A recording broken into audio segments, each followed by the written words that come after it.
For what purpose does the gentleman from Mississippi seek recognition? Mr. Speaker, pursuant to House Resolution 409, I call up H.R. 3233 and ask for its immediate consideration. The clerk will report the title of the bill. H.R. 3233, a bill to establish a national commission to investigate the January 6th attack on the United States Capitol complex and for other purposes. Pursuant to House Resolution 409, the bill is considered read.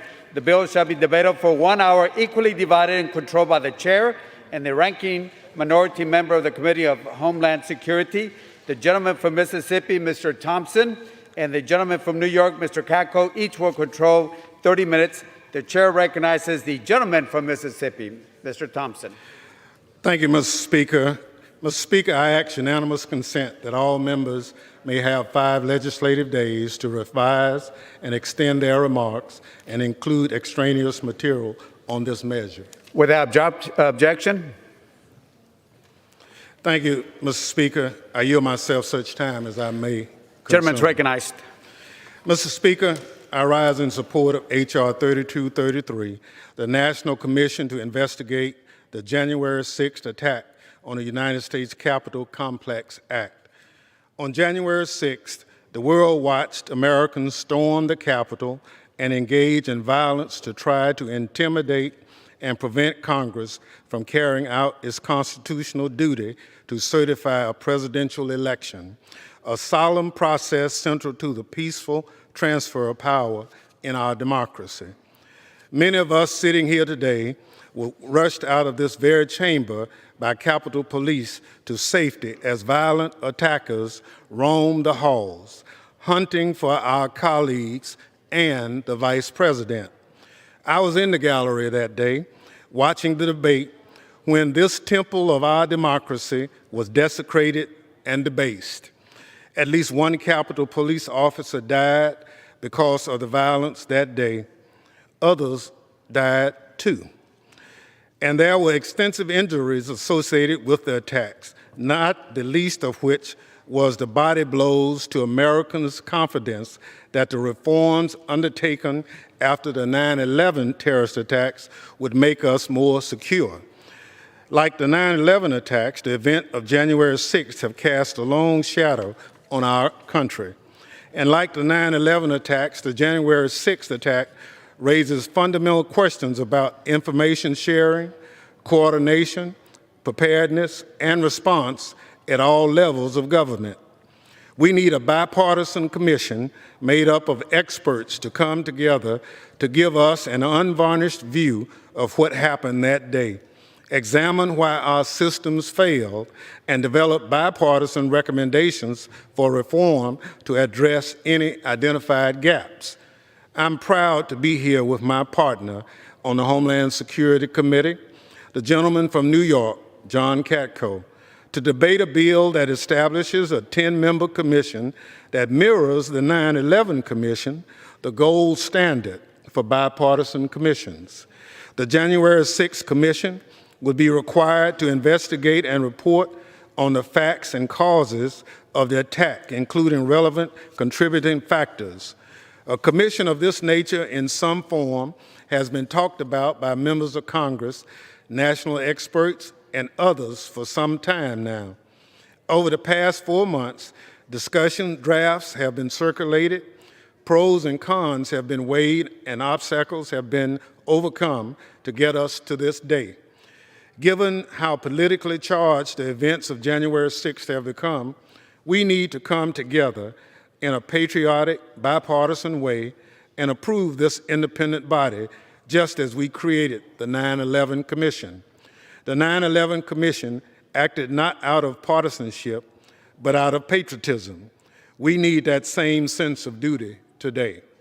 With that, Mr. Speaker, I reserve the balance of my time. Gentleman from Mississippi reserves. The gentleman from New York, Mr. Katko, is recognized. Mr. Speaker, I yield such time as I may consume. Gentleman's recognized. Mr. Speaker, this year we'll observe the 20th anniversary of the terrorist attacks on September 11, 2001. It will serve as a somber reminder of the fragility of our security, the bravery of our law enforcement, first responders, and the resilience of our democracy. After the attacks on 9/11, Congress recognized the importance of establishing a bipartisan commission to investigate these brazen acts of terrorism. This body recognized the need to find the truth and help all of us understand how these heinous acts that not only forever changed our country, but also the entire world, could have been carried out. The highly respected 9/11 Commission identified numerous challenges that needed to be addressed, which ultimately led to many concrete recommendations that were later enacted into law. These critical reforms vastly improved our information sharing, intelligence collection, vetting capabilities, and broader homeland security enterprise. The security breach that took place at the U.S. Capitol on January 6 was completely unacceptable. It was a major breakdown in information sharing and preparedness, much like the shortfalls that existed prior to 9/11. It was not only an attack on this institution, but an attack on our law enforcement brethren who defend us every day. Unfortunately, we know that the Capitol, federal buildings, and even members of Congress remain a target for extremists of all ideologies, as we all saw most recently during the April 2nd vehicle attack that took the life of Capitol Hill police officer William Billy Evans. The bill before us today, H.R. 3233, would create an independent, bipartisan commission to investigate the relevant facts and circumstances relating to the January 6th attack on the Capitol, as well as targeted violence and domestic terrorism relevant to that attack.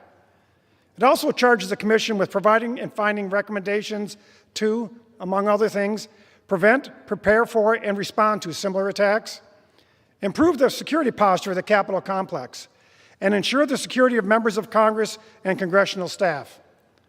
Modeled after the 9/11 Commission, this bill creates a 10-member panel with 5 commissioners appointed by each party and equal subpoena authority. While the expedited December 2021 deadline would only give the commission about 6 months to do its job, there's good reason for that. The American people and the Capitol Police deserve answers and action as soon as possible to ensure that nothing like this ever happens again. We must find answers to the many questions surrounding that day. What information was known leading up to January 6th? Why was that information not shared with the proper entities? Why were Capitol Police officers left so unprepared? Who failed to provide them with support? Why did it take so long for reinforcements to come to their aid? How can we improve the decision-making and bureaucracy that is clearly hampering the Capitol Police and security of the Capitol complex? How can we ensure that the Capitol, members of Congress, and our staffs are secure from attacks? And how do we ensure that this is a safer place for members of the Capitol Police Force who risk their lives every day to protect us? These are only a few of the many questions that need to be answered. The American people and the Capitol Police deserve those answers. As I've called for since the days just after the attack, an independent 9/11-style review is critical for removing the politics around January 6th and focusing solely on the facts and circumstances of the security breach at the Capitol, as well as other instances of violence relevant to such a review. Make no mistake about it.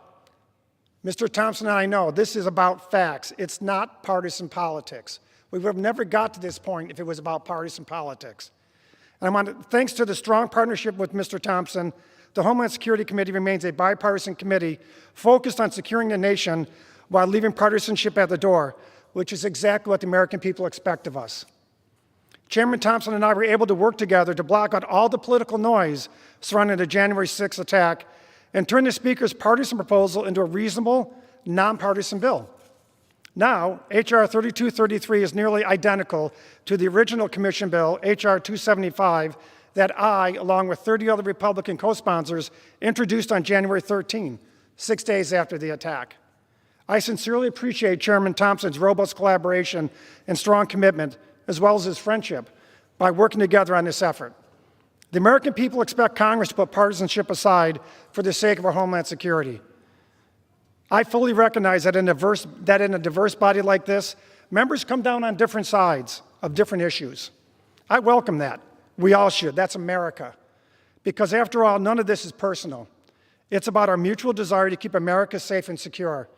To my friends on both sides of the aisle, I welcome honest, vigorous, and civil debate.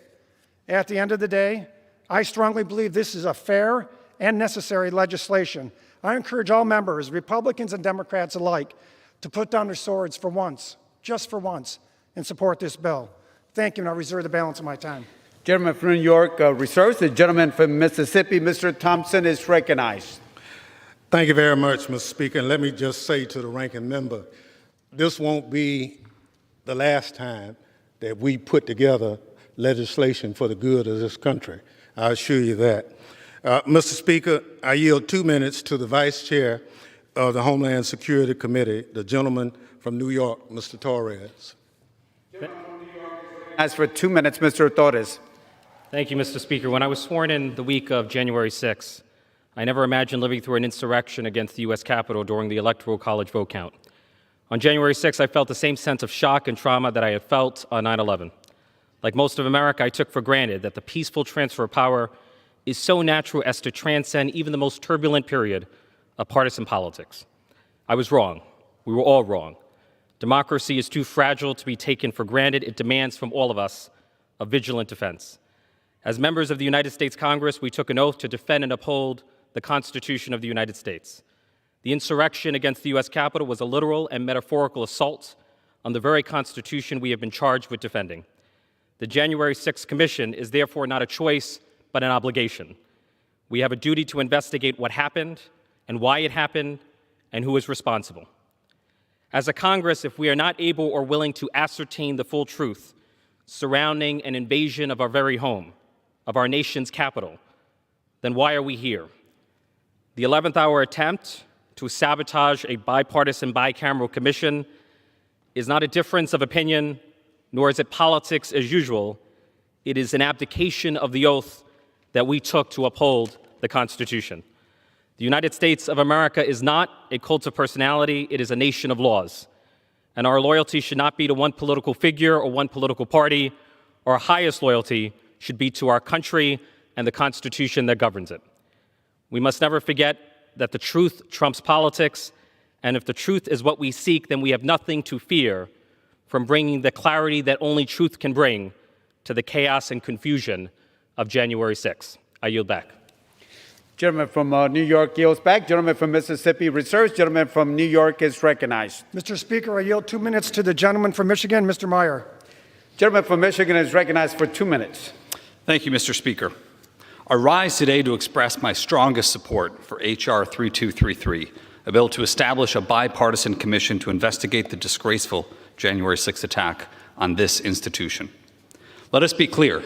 The imperative to have a public, objective, fact-based investigation of the Capitol attack is not a partisan issue, and it should never be treated as such. A violent mob breached this building to disrupt the lawful presidential transition and threaten the lives of Vice President Pence and members of Congress. That this mob attacked the Capitol with the encouragement of prominent elected officials is a chilling reminder of President Reagan's warning that freedom is never more than one generation away from extinction. Unfortunately, many who rightly criticized and condemned the attack that day have walked back their words or softened their speech.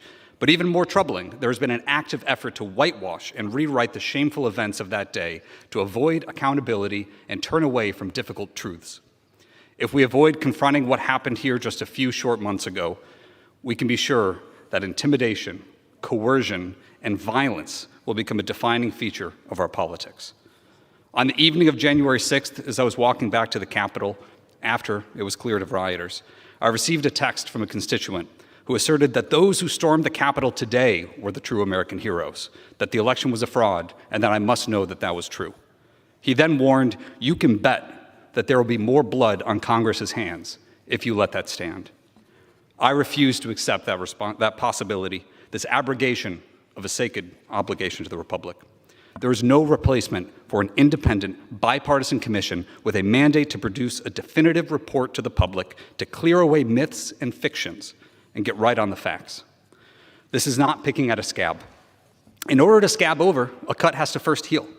Rather than start to mend, the wound from January 6th was hastily bandaged and continues to fester. Only by airing it out and addressing what occurred can we hope to move past and heal. I applaud my friend Congressman John Katko for his good faith, bipartisan leadership to put this commission in place. I supported this effort in January, I support it today, and I urge my colleagues to do so as well. Thank you. I yield back. Gentleman from Michigan yields back. Gentleman from New York reserves. The gentleman from Mississippi is recognized. Thank you, Mr. Speaker. Mr. Speaker, I yield 2 minutes to the gentleman from New Jersey, Mr. Gottheimer. Gentleman from New Jersey is recognized for 2 minutes. Mr. Speaker, I rise today as a member of the Homeland Security Committee in strong support of H.R. 3233, Chairman Thompson and Ranking Member Katko's bill to form a bipartisan independent commission to investigate the January 6th domestic terrorism attack on the United States Capitol. On January 6th, the world witnessed an attempted insurrection against our government to overturn the will of the American people. I know that because I was right here in this House chamber that day as doors were barricaded and members and staff were forced to evacuate. The mob that stormed our Capitol, resulting in the death of a Capitol police officer, tore down the American flag and desecrated the seat of our democracy. These lawless thugs, led by members of extremist groups like the Oath Keepers and Proud Boys, Stop the Steal, attempted an insurrection. In the end, they failed. We gathered back together here, uncowed, and the Electoral College was certified. But true healing cannot come without a serious investigation and real accountability. I'm very proud that last night, the Bipartisan Problem Solvers Caucus, 29 Democrats and 29 Republicans, came together to endorse this legislation, putting aside politics to get to the bottom of what happened that day. This bipartisan commission, modeled the 9/11 Commission, will undertake an investigation into the facts and what caused the attack. Mr. Speaker, this legislation will help us deter further would-be extremists and provide the law enforcement and Homeland Security community with the tools needed to protect the Capitol and our country from future attacks. I want to thank Chairman Thompson and Ranking Member Katko for their extraordinary leadership and months of hard work together on the bill, the way governing should occur. I urge all my colleagues on both sides of the aisle to join in support of securing and protecting the very foundation of our democracy, and I yield back. Thank you. Gentleman from New Jersey yields back. Gentleman from Mississippi reserves. Gentleman from New York is recognized. Mr. Speaker, we reserve at this time. Gentleman reserves. The gentleman from Mississippi, Mr. Thompson, is recognized. Thank you, Mr. Speaker. Mr. Speaker, I yield to the gentleman from New York, Chair of the Democratic Caucus, Mr. Jeffries. Gentleman from New York is recognized. I thank the distinguished chair for his tremendous leadership. The January 6th Bipartisan Commission will explore what happened on that fateful day, why it happened, and how do we prevent another violent insurrection and attack on the Capitol from ever happening again. In the aftermath of the attack on Pearl Harbor, America had a bipartisan commission. In the aftermath of the September 11th attack, America had a bipartisan commission. In the aftermath of the attack on this Capitol on January 6th, America should have a bipartisan commission. The violent insurrection was an attack on the Congress, the Constitution, and the Capitol. Lives were lost. More than 140 officers were seriously injured. A violent mob stormed this building to assassinate the Speaker, hang Mike Pence, and hunt down members of Congress. They urinated, defecated, and desecrated the citadel of our democracy. It was a violent attack designed to bring about one objective: halt Congress from undertaking our constitutional responsibilities. And yet a few of my colleagues seem to want to convince America that it was all puppies and rainbows. We will not be hoodwinked. We will not be bamboozled. We will not be led astray. The January 6th Bipartisan Commission will find the truth, the whole truth, and nothing but the truth, and that's the American way. I yield back. Gentleman from New York yields back. Gentleman from Mississippi reserves. Gentleman from New York is recognized. We reserve, Mr. Speaker. Gentleman from New York reserves. Gentleman from Mississippi, Mr. Thompson, is recognized. Thank you, Mr. Speaker. Mr. Speaker, I recognize the former Secretary of State from Rhode Island, who's now a member of the Homeland Security Committee, the gentleman, Mr. Langevin. How much time, Mr. Thompson? 1 minute. Gentleman is recognized for 1 minute.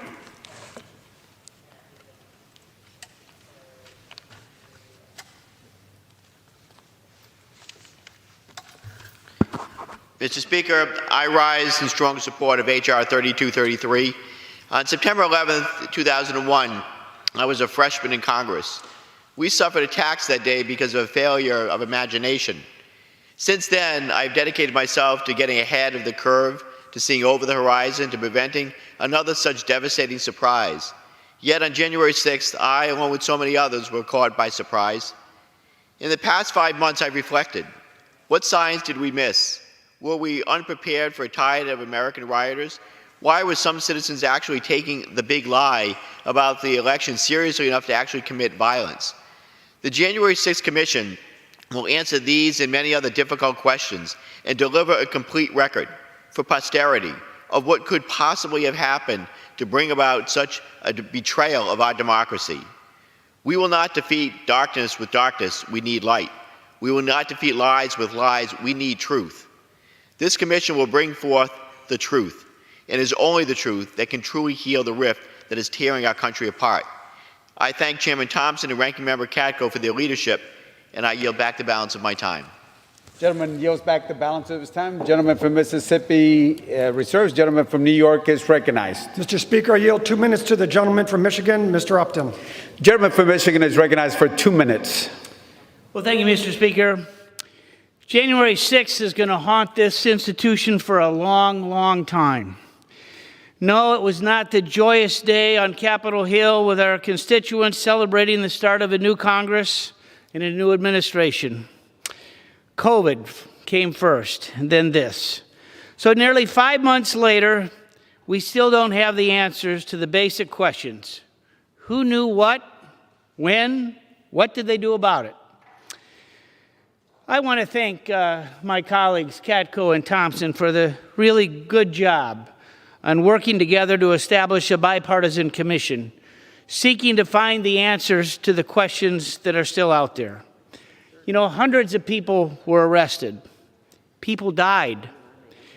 Millions of dollars of damage to this building, feces spread on the walls. And yes, the very core of democracy, this institution was threatened. You know, I wasn't in the chamber that day when the breach was attempted, but I heard the shouts, saw the flashbangs, smelled the gas on that sorry day, and if it had not been for the brave Capitol and Metropolitan policemen and women that day, who knows how many of our heads would have been swinging on those gallows that were constructed on the east front of the Capitol. I talked to the exhausted SWAT team members, the police, and watched some of the body cams. I talked to some of our still shaken colleagues who endured that day. We need the answers, not political rhetoric. That's what this bipartisan commission can provide for all of us, for our country. Let the truth shine in. I yield back.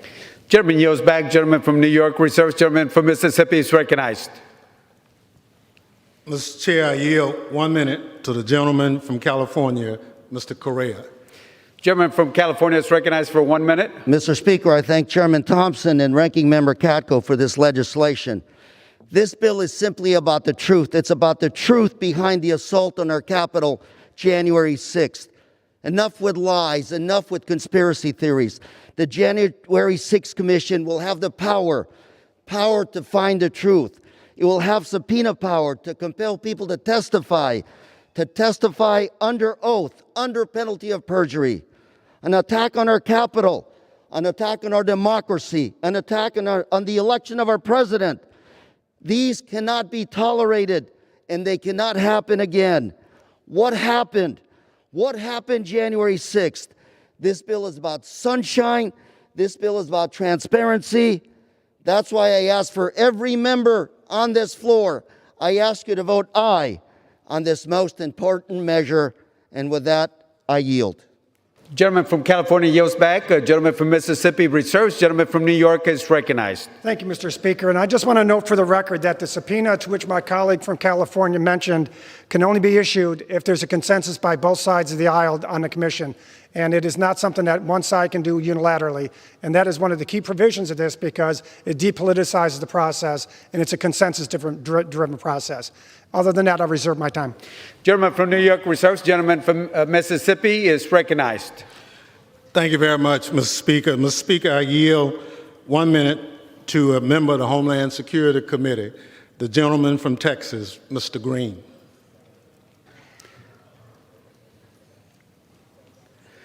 Gentleman from Texas, Mr. Green is recognized for 1 minute. Thank you, Mr. Speaker. Mr. Speaker, and still I rise. And I rise today understanding that William Cullen Bryant was right. Truth crushed to earth shall rise again. Whether you believe that it was just a group of tourists walking through the Capitol or not, you should want this commission. If you believe that it was an insurrection, you should want this commission. You should want this commission because you cannot bury the truth in an earthly grave of lies and not realize the words of William Cullen Bryant. Truth crushed to earth shall rise again. I want to thank Chairman Thompson and the ranking member for standing together to make this moment possible.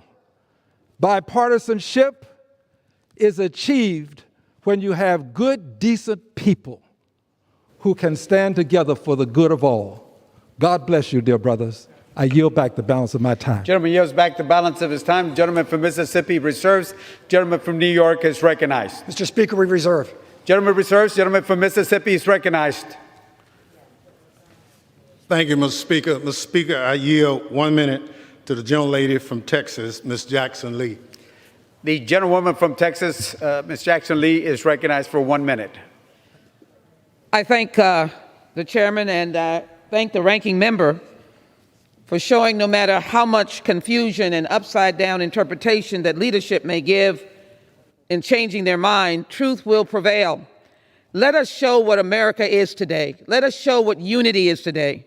Let me take a few moments to explain why the intended purpose of the January 6th insurrection to disrupt the joint member of Congress to tally the votes of presidential electors and announce the results to the nation and world was the greatest threat to the American experiment since the Civil War, when the pro-slavery forces would rather make war than let the nation survive, and pro-freedom forces would accept war rather than let the nation perish.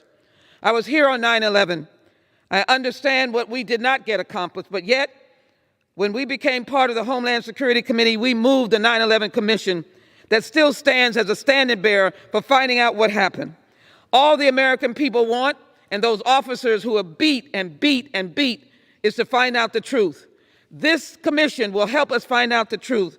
It will answer the cry of those law enforcement officers who were called racial names. We'll be able to explain why someone was trying to kill the vice president, kill the speaker, and kill members of Congress. This is a truth time. Can we stand for truth? And might I add, I want to thank all of those officers who put their line in front for us. Let us get them the truth so the nation will know the truth and so we can stand on the truth and be free. I yield back. Expired. Gentleman from Mississippi reserves. Gentleman from New York is recognized. Mr. Speaker, we reserve. Gentleman from New York reserves. The gentleman from Mississippi, Mr. Thompson, is recognized. Thank you, Mr. Speaker. Mr. Speaker, I'm proud to yield 1 minute to the gentlelady from New York, Ms. Clark. The gentlewoman from New York is recognized for 1 minute. Mr. Speaker, I rise today on behalf of the American people, our republic, my colleagues, congressional staff, Capitol Police officers, and the late Officer Brian Sitnick, in support of H.R. 3233, the National Commission to investigate the January 6th attack on the United States Capitol Complex Act. Let me be very clear. What took place on January 6th in the United States Capitol building was an act of domestic terrorism. To witness this hallowed place, the seat of our democracy, being breached and invaded by a mob of incensed, bloodthirsty individuals, sycophants all, as we barricaded ourselves in our offices on this floor, fearing for our lives, was devastating beyond belief. It was an attack on our democracy, full stop. This commission is necessary to ensure all parties involved are brought to justice and the American people are made aware of the facts and causes that led to this heinous act of domestic terrorism. And I yield back. Gentleman yields back. Gentleman from Mississippi reserves. Gentleman from New York reserves. Reserve, sir. Gentleman from Mississippi is recognized. Thank you, Mr. Speaker. Mr. Speaker, how much time do we have? Gentleman from Mississippi has 16 minutes. 20 minutes. Thank you very much. Mr. Speaker, I yield 1 minute to the gentleman from California, Mr. Swalwell. Gentleman from California is recognized for 1 minute. Mr. Speaker, today our country has a choice, our Constitution or chaos. Our democracy was attacked on January 6th. We survived this once, but we will not survive another attack. And this commission ensures that we are better prepared if one is to come to this House again. But we don't just owe this to our democracy. We owe it to the men and women in uniform who fought in hand-to-hand combat for hours to protect our lives. These are the cops that we see every day. These are the cops who take care of us. 3 of them lost their lives. 1 of them lost a number of fingers, and 1 of them had his eye gouged out. Don't walk away from these cops. We can't agree on much as a country anymore. We choose the news that agrees with us, but this commission cannot be spun. Testimony is the testimony. It's unimpeachable, and it's going to be factual. And we owe those facts, the ground truth, not only to our democracy, but to the police officers who so bravely served us that day. I yield back. Gentleman yields back. Gentleman from Mississippi reserves. Gentleman from New York continues to reserve. Mr. Speaker. Gentleman reserves. Gentleman from Mississippi is recognized. Thank you very much, Mr. Speaker. Mr. Speaker, I recognize for 1 minute the gentlelady from New York, Ms. Rice. Gentlewoman from New York, Ms. Rice is recognized for 1 minute. Mr. Speaker, I rise today in support of H.R. 3233, the National Commission to investigate the January 6th attack on the United States Capitol Complex Act. This cannot be said enough. January 6th was an act of domestic terrorism.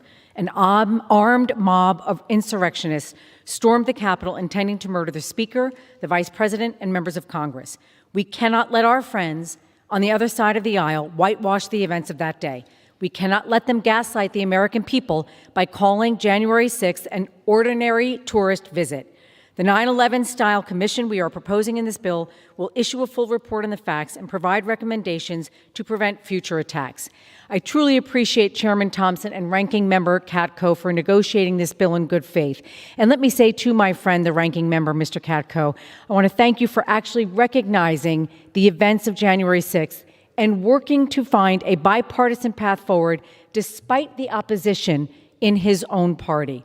That is a true act of courage and being a true American. Thank you, Mr. Speaker. I yield back the balance of my time. Gentleman from New York yields back. Gentleman from Mississippi reserves. Gentleman from New York We reserve, Mr. Speaker. reserves. Gentleman from Mississippi, Mr. Thompson is recognized. Thank you very much, Mr. Speaker.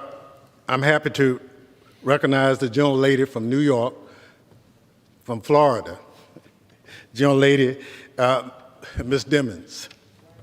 For 1 minute? From 1 minute. The gentlewoman from Florida is recognized for 1 minute. Mr. Speaker, the insurrectionists attacked this very building we are standing in right now. The violent mob attacked, bear sprayed, and beat down the police officers who protect us every day. 140 officers were injured, and we need to care about that. Some have died, and they deserve better. Mr. Speaker, accountability and truth are the foundation upon which all of our rights and freedoms exist. We need answers, and this commission will give them to us. We need accountability, and this commission will pave the way for full accountability. We need an independent commission, and a vote against it is a vote for a cover-up. Choose ye this day whom you will serve, our democracy or the big lie. History will remember us. I urge my colleagues to support this legislation. Mr. Speaker, I yield back. The gentlewoman from Florida yields back. Gentleman from Mississippi reserves. Gentleman from New York. Mr. Speaker, we reserve. Gentleman reserves. The gentleman from Mississippi, Mr. Thompson, is recognized. Thank you, Mr. Speaker. Mr. Speaker, I yield 1 minute to the gentlelady from California, Ms. Barragan. The gentlewoman from California is recognized for 1 minute. Mr. Speaker, I rise today in support of the National Commission to investigate the January 6th attack on the United States Capitol Complex Act. So many questions have surfaced since the attempted insurrection from January 6th. But one question encompasses everything. What happened? A truth-telling commission will set the record straight about the January 6th uprising, its causes, and potential remedial measures. This is about a fact-finding and truth-telling mission. It was the very absence of these two things that helped bring the insurrection on January 6th. We can't move on until we look back and make sure we know what happened, why, and make sure it never happens again. On behalf of fallen Capitol Police Officer Sicknick, the men and women of the U.S. Capitol Police, the Congressional and Capitol Hill staff that keep our offices running, and the American people, we must uncover the truth. Thank you. I yield back. Gentleman from California yields back. Gentleman from Mississippi reserves. Gentleman from New York. Mr. Speaker, we reserve. Gentleman reserves. Gentleman from Mississippi is recognized. Thank you, Mr. Speaker. I yield 1 minute to the gentlelady from Virginia, Ms. Luria.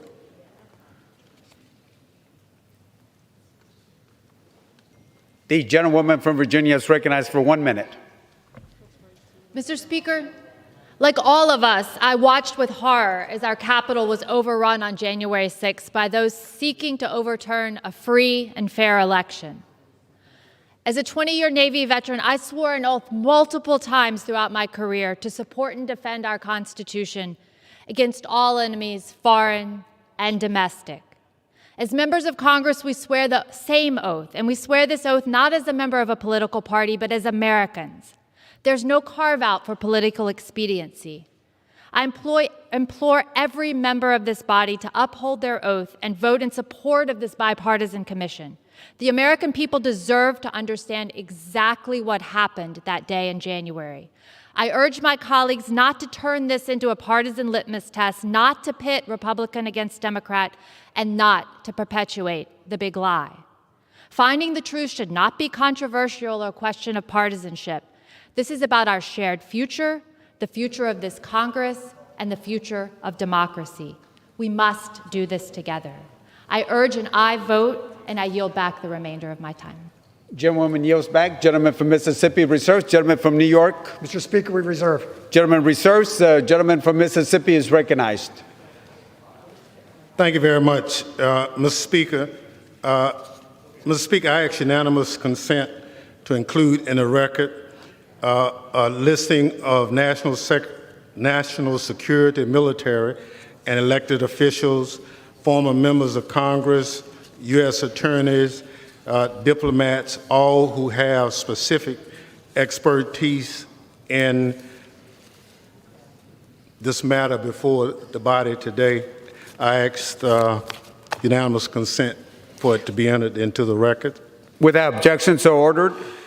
Mr. Speaker, I also have for entering into the record a joint statement from Governor Tom Kean and former Congressman Lee Hamilton in support of this commission. Without objection, so ordered. Mr. Speaker, I also have for inclusion into the record from Project Democracy, Ian Besson, the Executive Director. Without objection. Thank you very much. Mr. Speaker, we've had a number of my colleagues come before us encouraging this body to support this commission and this legislation. They've spoken valiantly in support of it. They have put their hearts and soul into making sure that it is correct and proper. And I'm happy again to share with my colleague from New York. I appreciate working with him. I appreciate the ability to work out our differences. And I think it should be part of the role model for future legislation in this body. But at this point, Mr. Speaker, I'm happy to yield to the leader of the United States House of Representatives, Speaker Nancy Pelosi. Gentlewoman from California is recognized.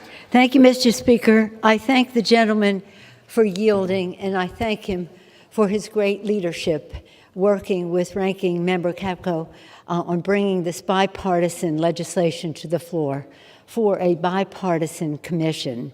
Let's talk about where we are. Here we are in the capital of the United States.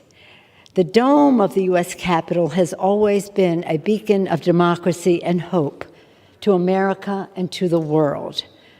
Under this dome, our nation has abolished slavery, secured equal protections for all, ended a civil war, enfranchised women, established Medicare and Medicaid, voting rights, civil rights, and met the needs of the American people. Under this dome, school children learn about their country's history and what we are doing to advance their future.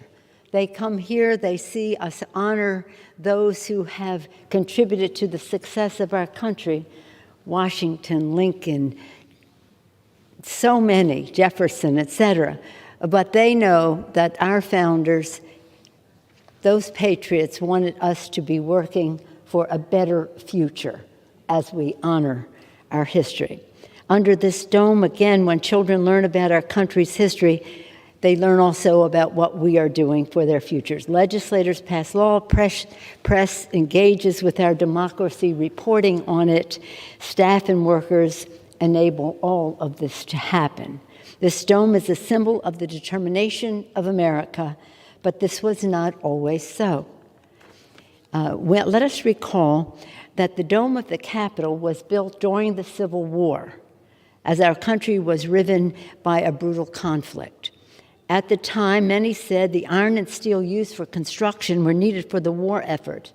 They urged the president not to continue the work on the dome, but President Lincoln said no. He knew that our country needed a symbol of strength and unity, a reminder of the shared ideals and common purpose that built our nation, a beacon of hope to guide us through times of darkness. And he knew that the work must continue as a sign of our strength and that of the unity of our country. Sadly, Mr. Speaker, on January 6th, in the days, weeks, and months after, the Capitol dome was once again such a beacon. Would we prevail? January 6th was the day called for in the Constitution to validate the presidential election. It was not just another day in the life of Congress. That day, one of the darkest days in our history, our temple of democracy was under assault by insurrectionists. The gleeful desecration of our Capitol resulted in multiple deaths, physical harm to over 140 members of law enforcement, and terror and trauma amongst staff, workers, and even members. The insurrection was called for to impede our constitutional mandate. But the Congress returned to the Capitol that night to accomplish our purpose. We agreed in a bipartisan way that day that we would return to the Capitol. And that sent an important signal to the world. The insurrection called for people to impede our constitutional mandate, but we returned to the Capitol. Thanks to the courage of the Capitol Police, members and support workers, we showed the country and indeed the world that we would not be diverted from our duty, that we would respect our responsibility to the Constitution of the United States. We take that oath to protect and defend the Constitution. Again, in a bipartisan way, we agreed to come back to the Capitol. Today, over 4 months later, many questions regarding the circumstances of this assault on our democracy and the response to it remain. It is imperative that we seek the truth of what happened on January 6th. And to do that, Congress must, in a spirit, I believe, in bipartisanship and patriotism, establish an independent, bipartisan 9/11 type commission.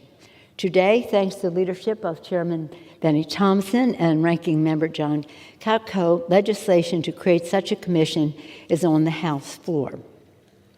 It's important to note, Mr. Speaker, that this is happening 4.5 months after the January 6th insurrection.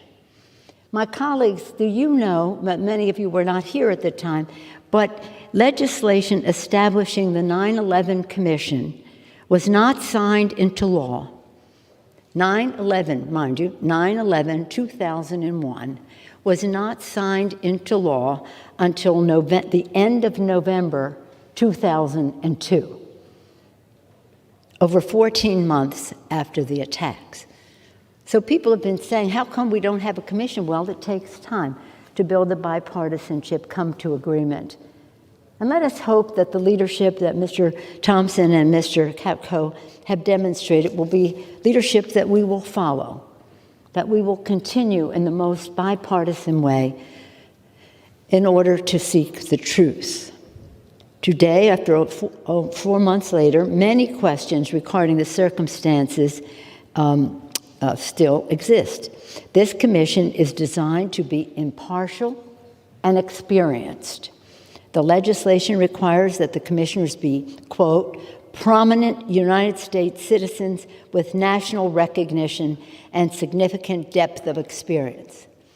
It also indicates that they should not be members of Congress or members elected in other capacity. Commissioners will be appointed from the highest echelons of government service, law enforcement, civil rights, civil liberties, and privacy, the armed forces, intelligence, counterterrorism, cybersecurity, technology, and law. The commission will be, again, bipartisan and bicameral, with commissioners appointed by the majority leaders and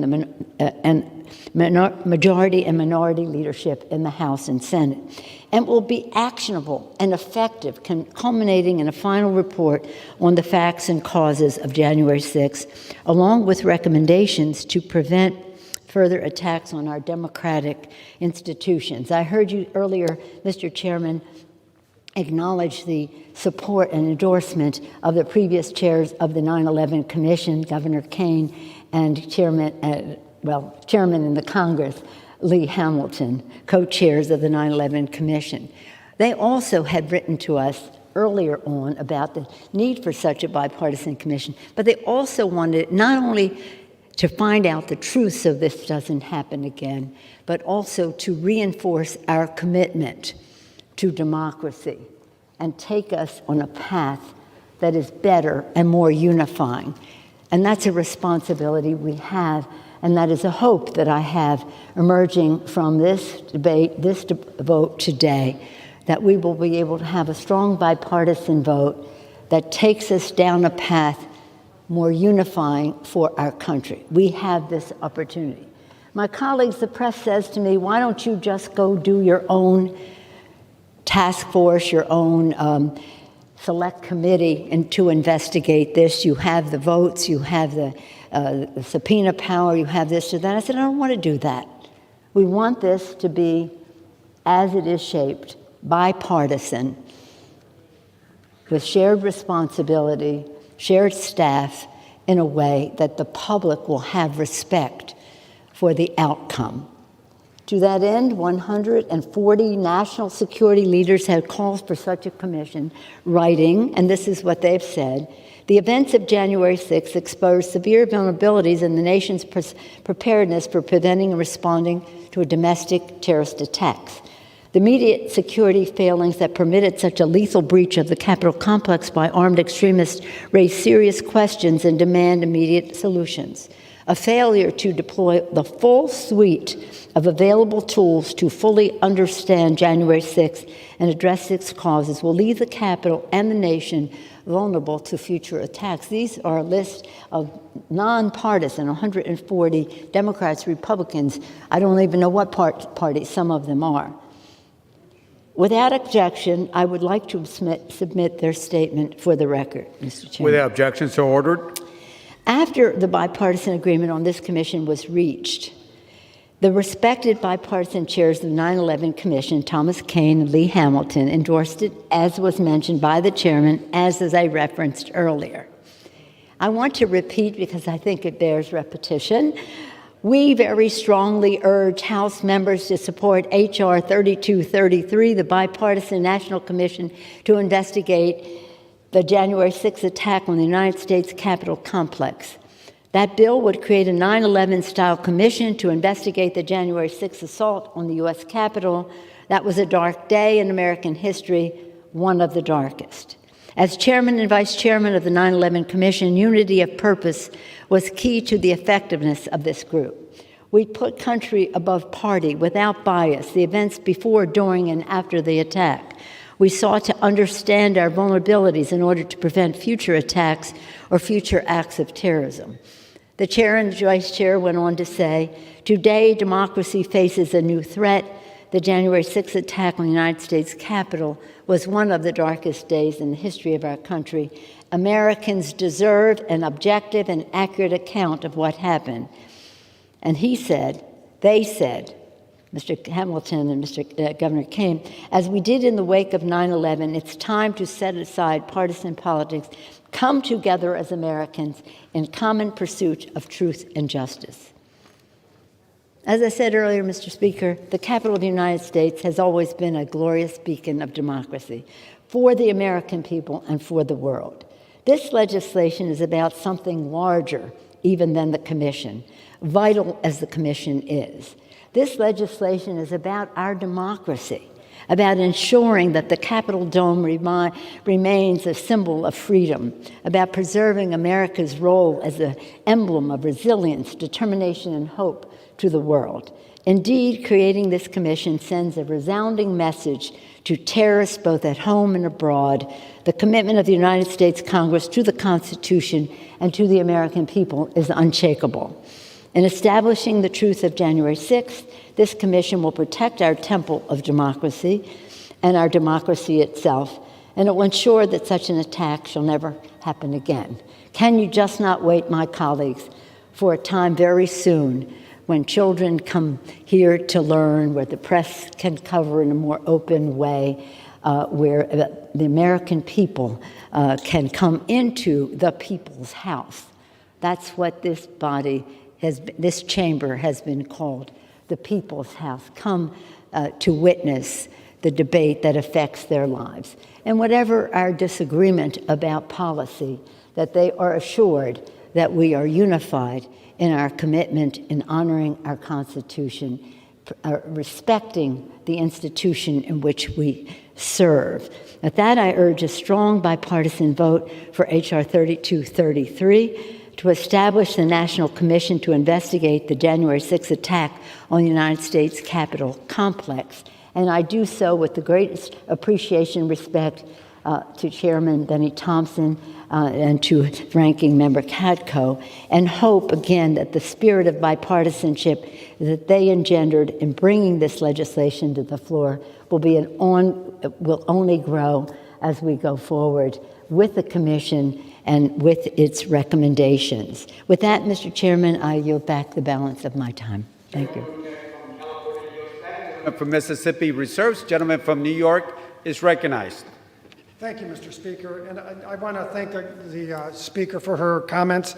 And I want to just reiterate for everyone to understand, the way that Mr. Thompson and I crafted this bill, we crafted it in such a manner to make sure that it would be depoliticized entirely. There's an equal number of members on both sides, appointed by both sides. They have equal subpoena power. They can't subpoena one person without the other person on the other side of the aisle agreeing. They have to hire staff together, all those things. And I want to make sure people understand we did this for a reason, because that's exactly what made the 9/11 Commission successful, and it made it effective. And someone who was in federal law enforcement for 20 years before I took this job, I can tell you that our country is infinitely safer because of what the 9/11 Commission did. We are much stronger against terrorism, and we share information in much better ways than we ever did. For example, the Joint Terrorism Task Forces, which are all over this country. So I ask my colleagues to consider the fact that this commission is built to work, and it will be depoliticized, and it will get the results we need. And because of the Capitol itself and the Capitol police officers, we'd be better off for it. I yield back. Oh, excuse me, Mr. Speaker. I yield 2 minutes to the gentle lady from Georgia, Ms. Green. The gentlewoman from Georgia is recognized for 2 minutes. Thank you. Mr. Speaker, I rise in opposition to this bill and to the January 6th Commission. I do so as a member of Congress because I believe this institution's duty is to serve the people of this country and not itself. In this past year, we have witnessed violent riots in the American cities all over this country. We have witnessed tremendous damage. Minneapolis city officials estimate 700 buildings were damaged, burned, or destroyed, including 360 local businesses. There has not been a commission launched to study the reasons why that happened. There has not been an investigation to stop the BLM Antifa riots that have hurt innocent people, attacked government buildings, federal courthouses, taken over police precincts, created autonomous zones in the city of Portland, and done so much damage to people all over the country. Studies show 570 protests in 220 different U.S. locations turned violent over the summer. The $1 billion plus riot damage is estimated to be the most expensive in insurance history. It resulted in up to $2 billion of damages in 20 cities across the U.S., mostly concentrated in L.A., Detroit, Miami, D.C., and New York. As a person that was a victim of the January 6th Capitol attack, I can tell you I'm against the violence that happened that day. But I do not believe a January 6th commission will achieve any resolution because we have already had our Department of Justice arrest 445 people, with 100 more to be arrested soon. There's also reports of people being held for 23 hours in solitary confinement. That should not be happening. These people haven't even had a court date yet. You see, what's going to happen with the January 6th Commission is the media is going to use this to smear Trump supporters and President Trump for the next few years and cover up the damage, the real damage that's happening to the people of this country, which is tearing down our economy, ripping our borders wide open, and hurting this country. I yield the remainder of my time. Gentleman yields back, balance of time. Gentleman from New York reserves. Gentleman from Mississippi is recognized. Thank you, Mr. Speaker. Mr. Speaker, I'm happy to recognize the gentleman from Maryland, the majority leader of the Democratic Party, Mr. Hoyer. I thank the gentleman from Maryland is recognized for 1 minute. For 1 minute. For 1 minute. Gentleman from Maryland is recognized for 1 minute. Or as I call it, the magic 1 minute. It is. I thank the chairman for yielding. I thank the chairman for his work. I've been here a long time. It's my 40th year in the Congress of the United States. I came at the same time Ronald Reagan was elected President of the United States.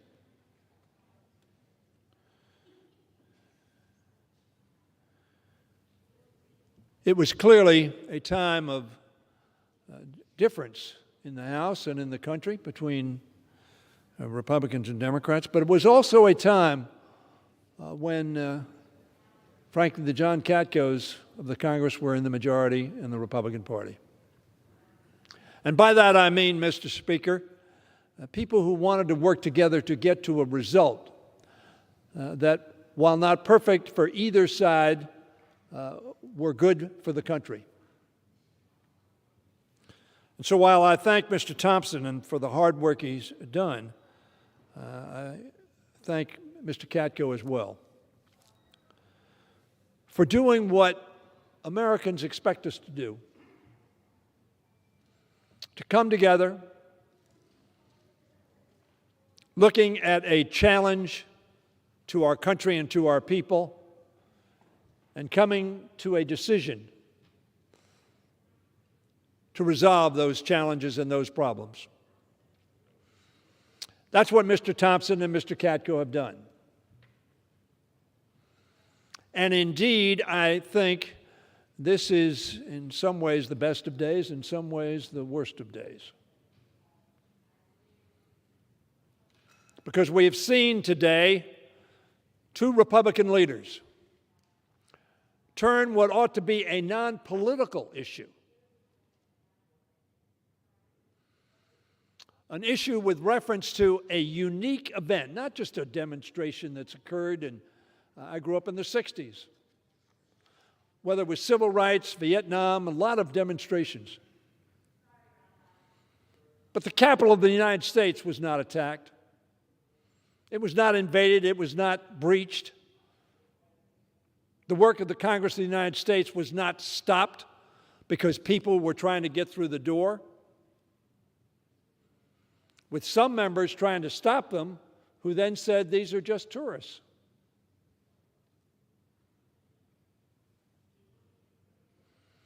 Sad, because what the minority leader in the Senate and the minority leader in the House said, exactly what Mr. Katko pointed out. They wanted a commission that was even, as 9/11 Commission was even, so that both sides would have an equal voice. And so what was the resolution that Mr. Thompson and Mr. Katko attained? Equal division, equal voice. Not only equal voice in terms of numbers, but, for instance, one of the things that was controversial was about subpoenas. And so Mr. Thompson and Mr. Katko arrived at a resolution that said both sides have to agree, or alternatively, the committee can agree.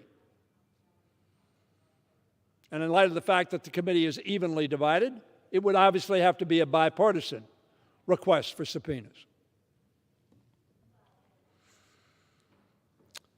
Now, what we didn't agree on was the distraction and the dissembling. Let's look at let's look at this corner. Don't look here. Let's look at this corner. Don't look here. Let's look at that corner. Don't look there.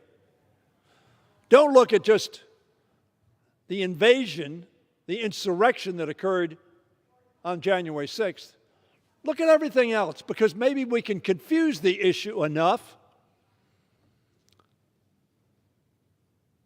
that we'll lose sight of the insurrection on January 6th.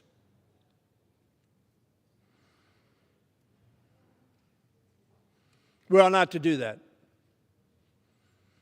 I've been here a long time, but I also know the history of the House, and I do not know of any other instance that is analogous to January 6th, not one. 1812, of course, there was a similar invasion, but it was from a foreign enemy. It was not the enemy within.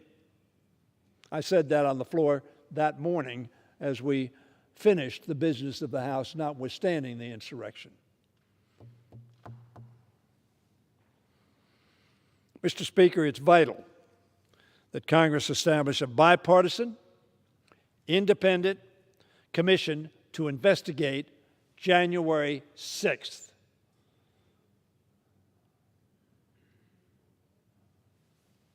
Not some other date.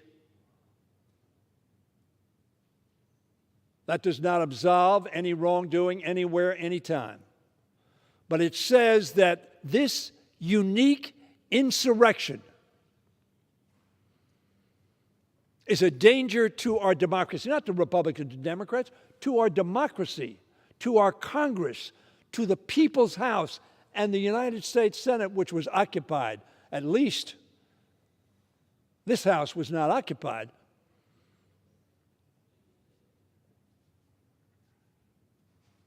But members were terrified, and work was stopped, and democracy for a short period of time was overtaken by armed, violent insurrectionists. And certainly each one of us ought to be very concerned about getting at the bottom of why did that happen? How did it happen?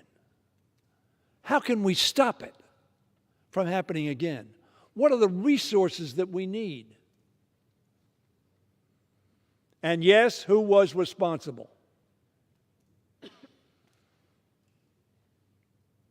Some perhaps are going to vote against this because that's what they fear.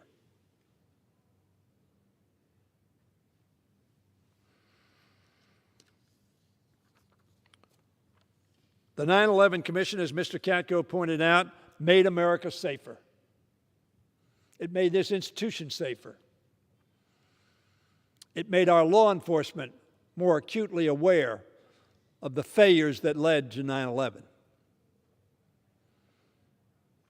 I hope this commission does the same.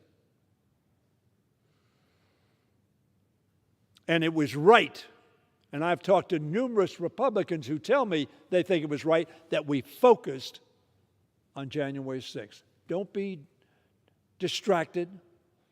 Don't cover up or make more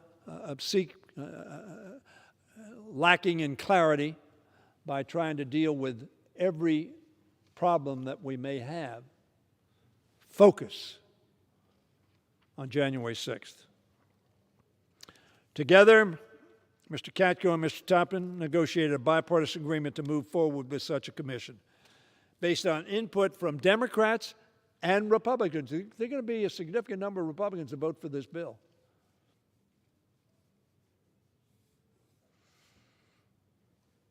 Unfortunately, the truth has been a victim over the last couple of weeks. It was okay for Liz Cheney to tell the truth once. But when the former president of the United States kept telling a lie, and she said, "That's a lie," each time that he said it, well, that was not appropriate. And so she was removed. But the truth was removed with her. See no evil, hear no evil. The commission, as a result of the ranking member Katko's participation in these discussions, will be equally composed, as I said. It will have subpoena power that will be shared by both sides. And I was pleased that we reached a bipartisan agreement. And sad for this institution, for this country, for the American people, who must think, can't you agree on anything?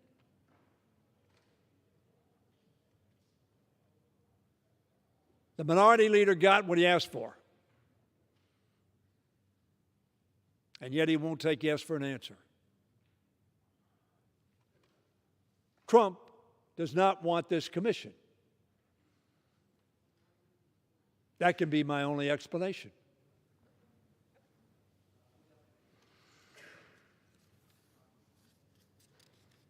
Throughout my career, both in the state Senate for 12 years, as president of the Senate, and here in this body for 40, I think I'm known on the other side of the aisle as somebody you can work with. I hope that's the case. Because I think that's the way Americans want us to work. President Trump opposes this commission. I'm not sure why.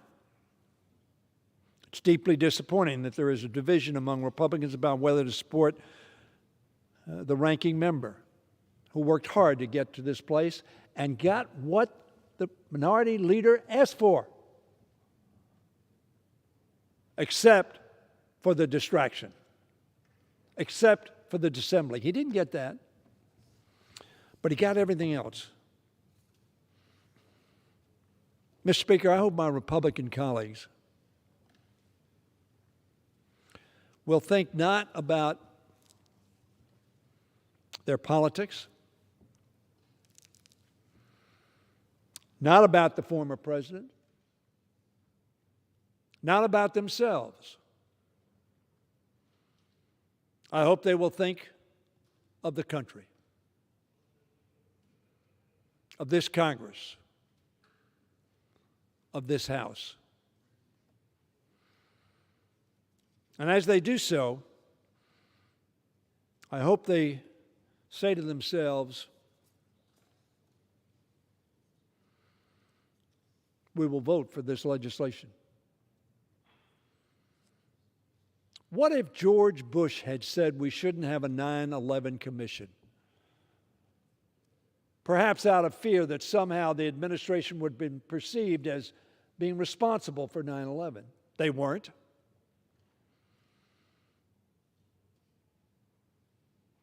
Wouldn't all of us said, what are you talking about? That we're not going to have a commission to see how we can protect the Capitol and why this Capitol was stopped from doing the work of our democracy. This legislation is going to pass. It's going to pass on a bipartisan basis, and I want to thank Mr. Katko for having the courage and the integrity to stand up fighting for what the minority leader asked for. That's Mr. Thompson, the funny thing about this.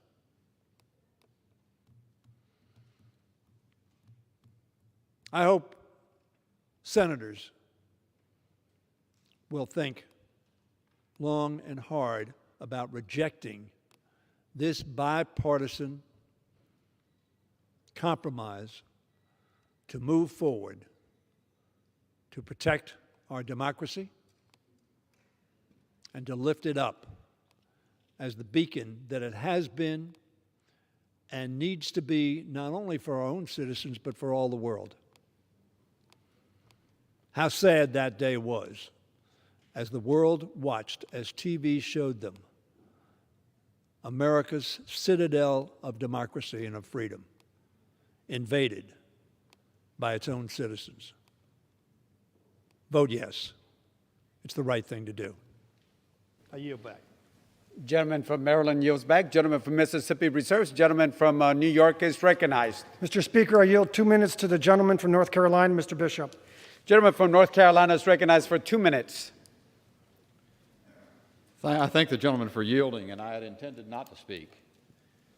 But the careful mask of bipartisanship seems to have faltered here at the last, with the majority leader's attacks on the minority leader, who has not spoken, and the leader in the Senate, minority leader in the Senate, for comments he's made in public, but not in debate. And so what was an image of bipartisan cooperation has now become one more partisan attack. And it caused me to believe that it was important to stand up and say this. How can you have a bipartisan commission with an all-Democrat staff? How do you do that? And why is it that there is no willingness to look into all of the riots and the arson and the violence and the burning? If we're concerned about the danger that police officers were in on January 6th, and certainly they were, then why don't we have that concern for the dangers, the violence, the injuries, the deaths that have been faced by police officers across this country? Why is one form of political violence equivalent to 9/11 when a blind eye has been turned by this Congress, or at least by the majority in this Congress, to that same phenomenon across this country for a year? Where is the inquiry into that? When the images are raised, the lurid images about insurrection, let me just say this. If it was an insurrection, it was the worst example of an insurrection in the history of mankind. It was a riot, it was a mob, and it was significant, and it was troublesome. But this is not bipartisanship, and I fear that the gentleman from New York may find that he has been played. Gentleman's time has expired. Gentleman from New York reserves. Gentleman from Mississippi is recognized. Well, I'm not going to argue with the previous speaker. I just said read the bill. And if you read the bill, you'll understand it is a bipartisan bill. It's not a partisan bill. It's absolutely bipartisan. The staff will be picked just like the staff was picked for the 9/11 Commission. It's just like the earlier bill the ranking member talked about at the Rodney Davis bill. I mean, it's easy. So we look, Mr. Speaker, at this issue because the world saw what happened on January 6th. and it's clear that we've put together a bipartisan bill for the good of the country. And it's in that spirit that we're here today. Mr. Speaker, how much time do we have? Gentleman from Mississippi has 6 minutes remaining. Gentleman from New York has 15 minutes remaining. Thank you very much. Mr. Speaker, I yield 2 minutes to the gentlelady from New York, the chair of the Government Reform and Oversight Committee, Ms. Maloney, for 2 minutes. The gentlewoman from New York is recognized for 2 minutes. I thank the chairman for yielding and the ranking member for their extraordinary leadership, for doing the right thing, and for working to make this country safer and stronger. Like my friend on the other side of the aisle from North Carolina, didn't intend to speak either. But this is so important. As a New Yorker, I was closely involved in supporting the work of the 9/11 Commission. It, too, like January 6th, was one of the darkest days in the history of our country, and we needed answers on how such a horrible thing could happen. Almost 3,000 people were murdered just because they went to work that day. Many things needed to be answered, and this body came together. We were united. We were determined. We passed the commission. We had two outstanding leaders, Governor Keene and Lee Hamilton. They did everything together. They issued a report that sold more copies than Harry Potter. I had nominated it for a National Book Award, and it laid out what happened so clearly from their joint investigations. And more importantly, it told us what to do about it. They had a series of recommendations to make this country safer. This body worked together and enacted most of them, and it did make this country safer. In fact, the law enforcement in my city, I get periodic reports on attempts to hurt us and how the reforms and the programs we put in place, how they're helping us, making us stronger and protecting us better. We need this January 6th commission for the sake of America. Let's stop fighting long enough to work together to help our country understand what happened. Why did it take 4 hours for the National Guard to respond? In New York, they would have been there in 10 minutes. Why didn't you respond to all of the news reports about what was happening? We need answers. Let's come together and work together and get them. A 9/11 commission, a January 6th commission, I urge for the sake of the country, everyone should vote for it. Time has expired. Gentleman from Mississippi reserves. Gentleman from New York is recognized. Mr. Speaker, I yield 1 minute to the gentleman from Texas, Mr. Gomert. The gentleman from Texas is recognized for 1 minute. I thank Speaker and the ranking member. Look, things have changed a lot since the 9/11 Commission, because back then we did not have a problem on either side of the aisle condemning anti-Semitic remarks. Now one side has a problem doing that. Back then we didn't have, we had never in the history of Congress had one party commit what is arguably a felony up to 20 years in prison by preventing an ongoing session of Congress, the exact charge, 1512, 18 U.S.C., that is being alleged against people that came in. As a judge, I would have no problem sentencing anybody that broke into the Capitol, anything that committed a crime here. But let's be real, the partisanship has been dramatic.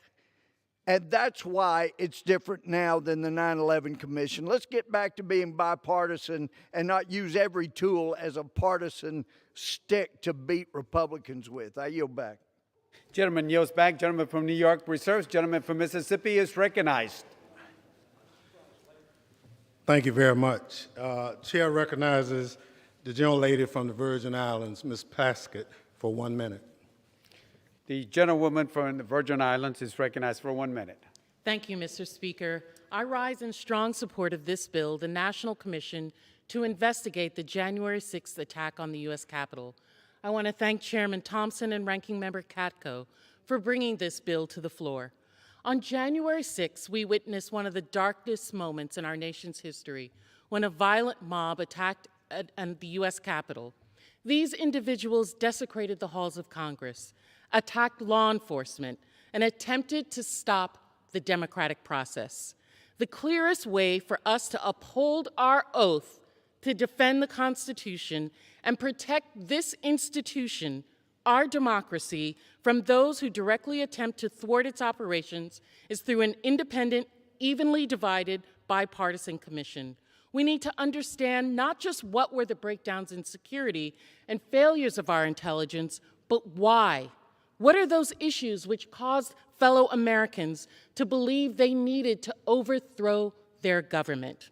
Those who believe the former president had no culpability should not be afraid of a commission that derives its power from both sides equally.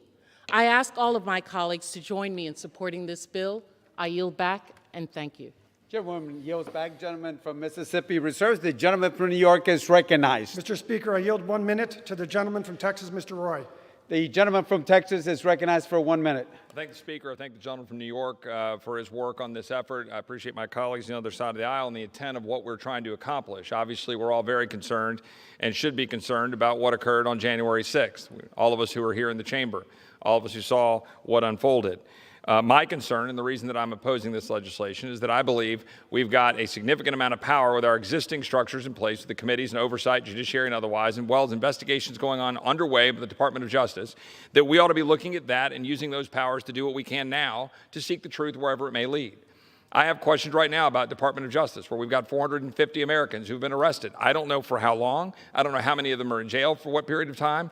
We're trying to look into that. I've sent letters to DOJ to get those answers. I wish the gentlelady who spoke, the chair of the Oversight Committee, would afford us the ability to call people forward from the Department of Justice. Let's inquire as to what's going on. Let's inquire about the investigations. Let's inquire about the facts that have been found. Let's use the powers that we have and the powers of this body and the committees we have to seek the information and the truth wherever it may lead.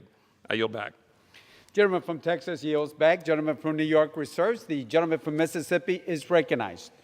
Thank you, Mr. Speaker. Mr. Speaker, I yield 30 seconds to the gentlelady from Illinois, Ms. Schakowsky. The gentlewoman from Illinois is recognized for 30 seconds. I want to thank Chairman Thompson for his leadership. And while the events of January 6th were devastating and will stain our country's history forever, I have no doubt that democracy will prevail. This nation has fought back against hatred, authoritarianism, and fascism since the very founding. Yes, I stand proudly today to ask for a January 6th commission so that we can develop a full public record that will let us know how we can avoid this in the future. We should all vote yes. Thank you. I yield back. Gentleman yields back. Gentleman from Mississippi reserves. The gentleman from New York is recognized. Thank you, Mr. Speaker. And I just want to take a few moments to address some of the arguments that have been made here today. And some arguments have been made in opposition to this bill. One of them is talking about the scope of the commission being too narrow. I want to note that the commission is granted sufficient scope and flexibility to investigate targeted violence and domestic terrorism relevant to the January 6th attack. It will be up to the commission to decide how far they want to go with that imprimatur. Do I feel that the attack on the Capitol on April 2nd that killed a Capitol police officer is relevant? I do. I hope the commission does too. Do I feel that the June 17th attack on Republican members of Congress relevant to the January 6th attack is relevant? I do, and I hope the commission does. They have the flexibility to do so if they want. If there are other issues outside of this scope, we can look into them. We can have separate legislation, and I encourage my colleagues who are concerned about that to do that. And another charge I heard was that the commission could be controlled by partisan staff hired unilaterally by the commission chair. That is simply not true. Here's what the bill does. It requires consultation between the chair, appointed by the Democrats, and the vice chair, appointed by the Republicans, for any hiring of staff and further requires that it be in accordance with rules agreed upon by the Commission. The Commission creates the rules as a team. Then they hire as a team. And lastly, there's been some concerns or arguments made about the criminal investigations. Make no mistake about it. This commission has nothing to do with the criminal investigations. This commission, by law, cannot interfere with criminal investigations. Criminal investigations alone won't get us what we need, like the 9/11 Commission concluded. It won't get us the recommendations, the insight, the expertise from the people on the commission who can come in, look at this Capitol security matrix and say, this is what needs fixing. A prosecutor can't tell you that. The commission can. And that's what we want to do. Second, the bill specifically requires the commission to respect ongoing investigations and build upon the investigations, learn from them, and avoid unnecessary duplication. This language, in that respect, goes further than the 9/11 Commission and H.R. 275 in granting deference to other ongoing investigations. So I just want to make sure people are clear about that going forward. I also want to make sure that at this time, I know for the record that I've reserved the balance of my time. Gentleman reserves the balance of his time. Gentleman from Mississippi is recognized. Thank you, Mr. Speaker. Mr. Speaker, I yield 30 seconds to the gentleman from Ohio, Mr. Ryan. Gentleman is recognized for 30 seconds. I want to thank the gentleman from New York and the other Republicans who are supporting this and thank them for their bipartisanship. To the other 90% of our friends on the other side of the aisle, holy cow. Incoherence. No idea what you're talking about. Benghazi, you guys chased the former Secretary of State all over the country, spent millions of dollars. We have people scaling the Capitol, hitting the Capitol Police with lead pipes across the head, and we can't get bipartisanship. What else has to happen in this country? Cops. This is a slap in the face to every rank and file cop in the United States. If we're going to take on China, if we're going to rebuild the country, if we're going to reverse climate change, we need two political parties in this country that are both living in reality, and you ain't one of them. I yield back the balance of my time. Back the balance of his time. Members are reminded to direct their comments to the chair. The gentleman from Mississippi reserves. The gentleman from New York is recognized. Mr. Speaker, I ask that we all take a deep breath right now. And everybody breathe for a minute. And everybody stop the theatrics. And everybody stop the arguments that are not relevant to this issue. This is a very solemn moment. We're here to talk about something that's very important to the entire of our government and the entire of our country. And I ask that we think about the officers and their families and conduct ourselves accordingly. I reserve the balance of my time. Gentleman reserves. The gentleman from Mississippi is recognized. Mr. Speaker, Mr. Speaker, I recognize the gentlelady from New Jersey for 30 minutes, Ms. Watson Coleman. For 30 seconds.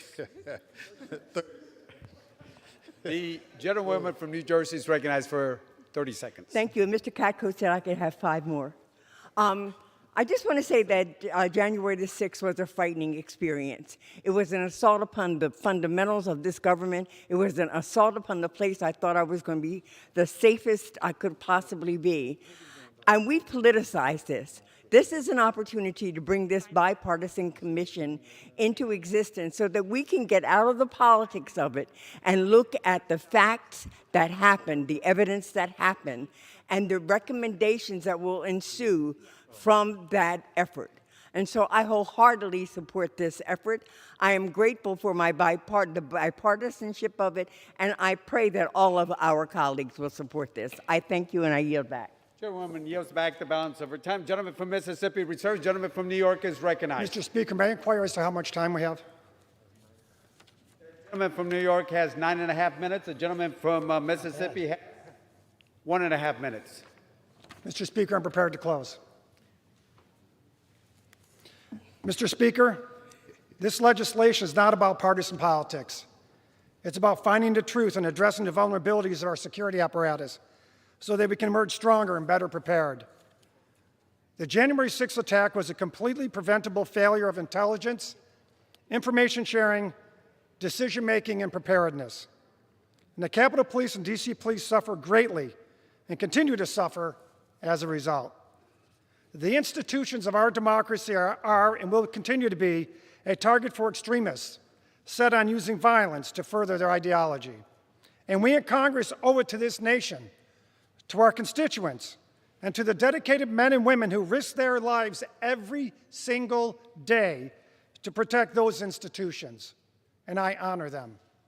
To see that we learn from those attacks, that we get answers to the hard questions, and that we do not repeat the mistakes of the past. Capitol Police officers Brian Sicknick and Howard Liebengood, as well as D.C. Police Officer Jeffrey Smith, all lost their lives in the wake of the January 6th attack. Over 140 more law enforcement officers, 140, were injured as a result of that attack. Less than 4 months later, on April 2nd, Capitol Police Officer William Billy Evans was killed, and another officer was injured when yet another extremist attacked the Capitol. And of course, we can't forget the 2017 terrorist attack against Republican members of Congress during practice for the congressional baseball game. Were it not for the officers involved, there would be scores of dead congressmen. That's the plain truth. I acknowledge the heroic efforts of Capitol Police officers David Bailey and Crystal Griner. We owe it to all of these officers and their families to ensure that nothing like this ever happens again. This legislation is modeled directly on the legislation that created the 9/11 Commission. I sincerely believe that this commission, with strong support from this body, will embark on an objective, nonpartisan search for answers and solutions, just as the 9/11 Commission did. And again, I want to thank my friend, Chairman Thompson, for his partnership.